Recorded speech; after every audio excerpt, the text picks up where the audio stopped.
This time, we will introduce the behind-the-scenes story of the construction of the world's longest undersea tunnel.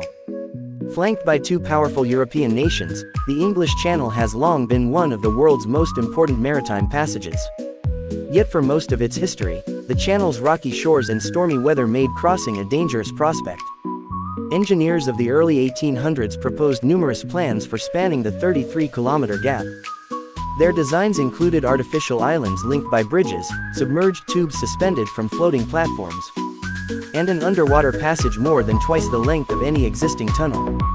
By the end of the century, this last proposal had captured European imagination. The invention of the tunnel boring machine and the discovery of a stable layer of chalk marl below the seabed made this fantastic tunnel more feasible. But the project's most urgent obstacles were ones no engineer could solve. At the time, Britons viewed their geographic isolation as a strategic advantage, and fears about French invasion shut down plans for the tunnel. The rise of aerial warfare rendered these worries obsolete, but new economic concerns arose to replace them. Finally, 100 years after the initial excavation, the two countries reached an agreement: the tunnel would proceed with private funding. In 1985, a group of French and British companies invested the modern equivalent of £14 billion, making the tunnel the most expensive infrastructure project to date. The design called for 3 separate tunnels, one for trains to France, one for trains to England, and one service tunnel between them. Alongside crossover chambers, emergency passages, and air ducts, this amounted to over 200 kilometers of tunnels. In 1988, workers began excavating from both sides, planning to meet in the middle. Early surveys of the French coast revealed the site was full of fault lines. These small cracks let water seep into the rock, so engineers had to develop waterproof boring machines. The British anticipated drier conditions, and forged ahead with regular borers. But only months into the work, water flooded in through undetected fissures. To drill in this wet chalk, the British had to use grout to seal the cracks created in the borer's wake, and even work ahead of the main borer to reinforce the chalk about to be drilled. With these obstacles behind them, both teams began drilling at full speed. Boring machines weighing up to 1,300 tons drilled at nearly 3.5 meters per hour. As they dug, they installed lining rings to stabilize the tunnel behind them, making way for support wagons following each machine.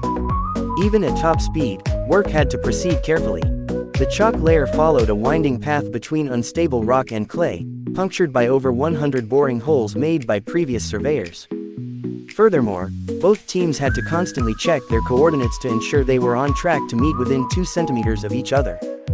To maintain this delicate trajectory, the borers employed satellite positioning systems, as well as paleontologists who used excavated fossils to confirm they were at the right depth.